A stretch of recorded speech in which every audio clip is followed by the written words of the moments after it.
नमस्कार बच्चों, कक्षा 11 चित्रकला विषय की बात कर रहे हैं अपन। तो पिछली कक्षा में पढ़ा था अपन ने एक्रेलिक रंग। अपन ने पढ़ा था एक्रेलिक रंग।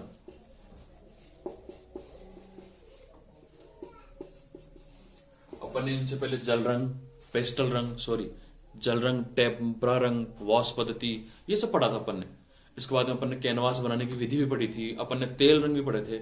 इसके बाद अपन ने एक्रेलिक रंग भी पढ़े थे। ये लास्ट टॉपिक लिखा है मैंने, एक्रेलिक रंग, ये भी पढ़े थे अपन।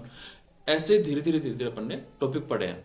एक्रेलिक रंग की अपन ने बात की है कि 1950 के पश्चात एक्रेलिक रंग का धीरे धीरे आगमन हुआ। इसी में ये एक्रेलिक रंग के माध्यम से ही अपन ने पढ़ा कि ये तेल रंग के तरह जो शेडिंग वाले भी होते हैं, ये जल रंग की तरह जल्दी सूखने वाले भी होते हैं। इनको कैनवास पे भी कर सकते हैं, कागज पे भी कर सकते हैं, दीवार पे भी कर सकते हैं, कपड़े पे भी कर सकते हैं। ये वो कलर है, मतलब ये एडवांस कलर है। ठीक है, तो ये इनके बारे में अपन ने पढ़ा था, आपने नोट्स भी पढ़े होंगे अच्छे से। इसके बाद में अपने बात आती है पेस्टल रंग की। देखो, पेस्टल रंग, पेस्टल रंग होते हैं पेंसिल जैसे आकार के होते हैं, लेकिन पेंसिल तो एक जिसके अंदर अपने को छीलनी पड़ती है वो पेंसिल होती है, लेकिन ये पेंसिल आकार में बना हुआ पेस्टल रंग होता है ऐसे प्रकार का, जिसको डायरेक्ट अपन उठाए और डायरेक्ट घिस के कलर कर देते हैं। अपने को रेड कलर निकालना है, एक डिब्बा आएगा बड़ा सा, ऐसे उसमें कलर आएंगे। अपन ने रेड कलर की कलर निकाला, उसको घिस दिया, वो लो ये रेड कलर हो गया। ऐसे इसमें पेस्टल रंग आते हैं। लेकिन ये पेस्टल रंग जो होते हैं ये 15वीं सदी में आरंभ हुए थे। ये पेस्टल रंगों का आरंभ कब हुआ था? 15वीं सदी में। और इसकी परंतु ये धीरे धीरे 15वीं सदी में आरंभ तो हो गए थे, लेकिन इनका इतना विकास नहीं हुआ था। लेकिन धीरे धीरे 20वीं सदी में आकर इनका पूर्णतः विकास हुआ। और सबसे पहले विकास किया इसका एडवार्ड देगा। एडवार्ड देगा, याद रखना इस बात को। इनका सबसे पहले उपयोग पेस्टल रंगों का किया था एडवार्ड देगा 20वीं शताब्दी में। 20वीं शताब्दी में इनका उपयोग किया था। उसके बाद में धीरे धीरे ये प्रचलन में आने लग गए। इन्हीं में एक पेस्टल रंग और होते हैं, ऑयल पेस्टल। ठीक है, उस ऑयल पेस्टल में क्या होता है, ऑयल कलर होते हैं वो, जिनको एक बार करने पर उनको उतारा नहीं जा सकता कलर को। ये कलर पेस्टल रंग होते हैं हल्के रंग। इनको आप क्या करते हैं, सामान्यतः पेस्टल रंगों का उपयोग कब किया जाता है?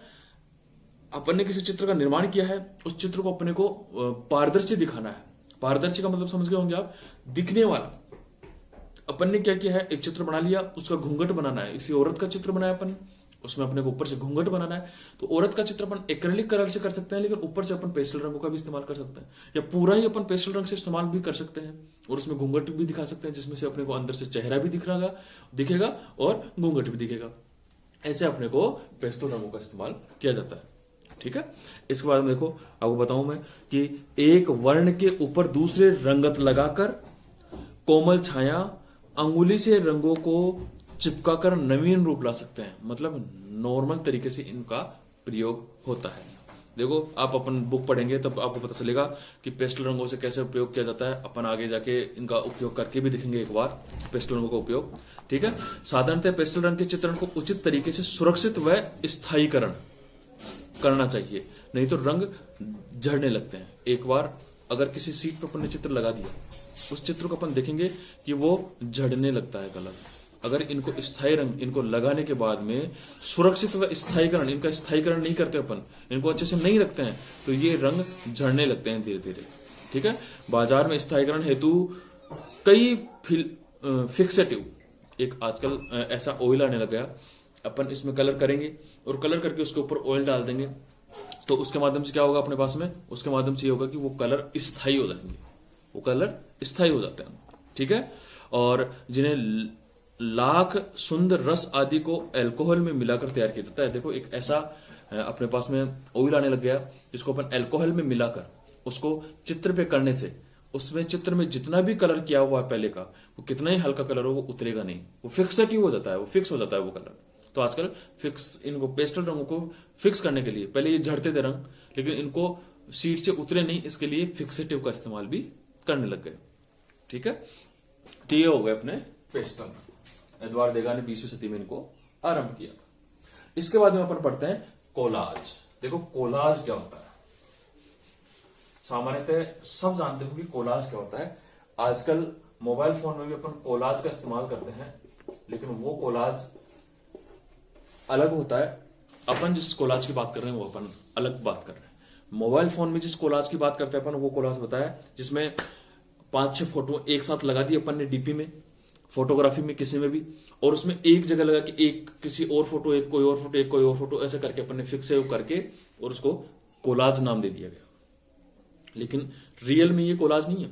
रियल में कोलाज कौन सा होता है? रियल में कोलाज है जिसको 20वीं सदी में ही पेरिस के किसी एक कलाकार ने आरंभ किया था। इस कोलाज में पुराने जो कचरा, जैसे जूट की रस्सी होती है, कटे फटे कुछ कपड़े होते हैं आदि को, कोई अखबार, रद्दी, पेपर आदि को चिपका कर बनाया गया चित्र कोलाज होता है। देखो, इसका अपन ने पहले भी अपन ने एक बार पढ़ा होगा, और आप लोगों ने तो हालांकि 11वीं क्लास में नए आए हो तो आपको, जब आप ऑफलाइन क्लास लोगे तब आपको पता चलेगा कोलाज का पूरी डिटेल कैसे मैं बना के बताऊंगा आपको। कोलाज में क्या होता है कि जब एक पेरिस का एक कलाकार था, उस कलाकार ने क्या किया, एक अपना चित्र बनाकर उसको रख के गया ही था कि पीछे से वहां पे एक स्वीपर ने झाड़ू निकालने के लिए वहां उस पेंटिंग को उठाया और कहीं अन्यत्र जगह रख दिया। जब वो दूसरी जगह रख दिया तो वो पेंटिंग वहां से हवा से कैसे भी गिर गई।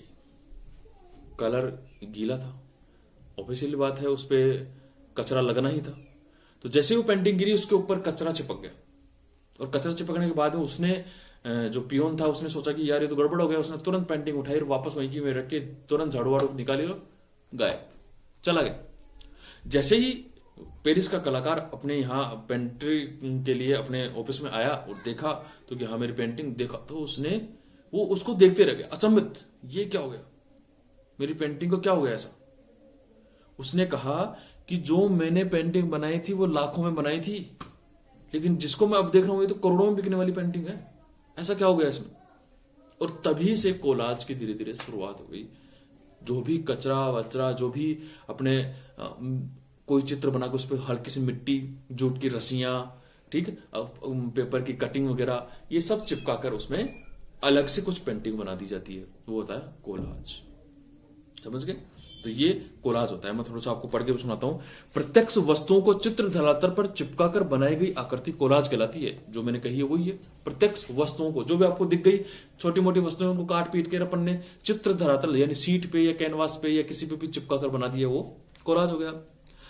ये वस्तुतः पारंपरिक माध्यमों से हटकर कुछ भी हो सकती हैं, कुछ भी हो सकती हैं ये चीजें, जैसे लकड़ी, कपड़े की कतरन, टीन के टुकड़े, रस्सी, सुतली, पिन, रेत, ट्यूब आदि के माध्यम से अपन इस पेंटिंग का निर्माण कर सकते हैं।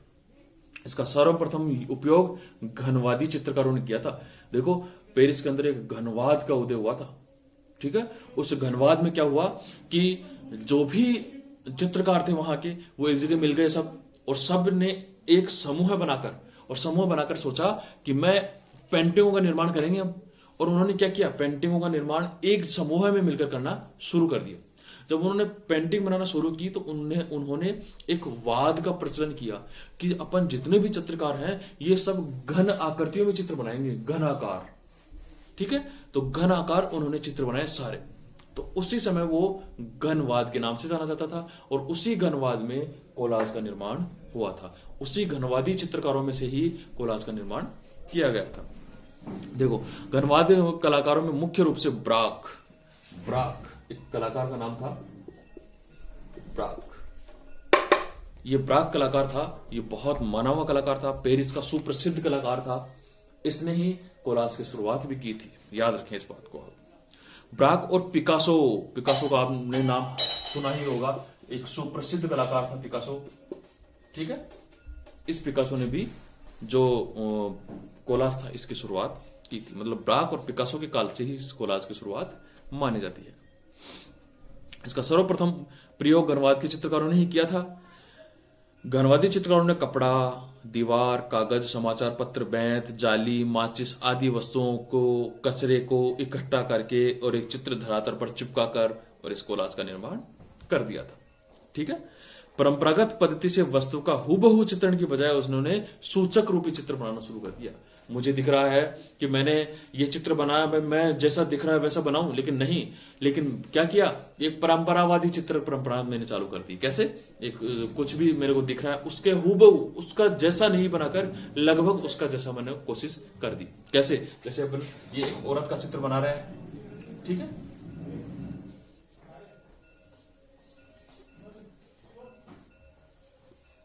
ठीक है। अब मैंने क्या किया, ये तो हूबहू है जैसा होगा वैसा, लेकिन मैंने क्या किया, इसमें ये लो, अब ये भी चेहरा है, दोनों आकृतियां सेम है, लेकिन क्या हुआ, इसका जैसा ये है, मतलब ये तो हूबहू है, लेकिन ये मैंने क्या कर दी, ये घनवादी कोलाज की आकृति की मैंने चित्र बना दिया। तो ऐसा का भी उस समय प्रचलन हुआ। चित्रण की तकनीक से कला सृजन में नई संभावना आयाम और उपस्थित हुए। मतलब इस कोलाज की जैसे ही जैसे परंपरा बढ़ती गई तो चित्रकला में एक नया आयाम हुआ, चित्रकला और भी अधिक प्रचलित हुई। तो इसके बाद में आते हैं अपने म्यूरल, जो अपन नेक्स्ट क्लास में पढ़ेंगे। तब तक के लिए आप इनको पढ़ेंगे और नोट्स भी याद करेंगे, नोट्स में भेज दूंगा, आप नोट्स अच्छे से फिर कॉपी करेंगे। ठीक है, धन्यवाद।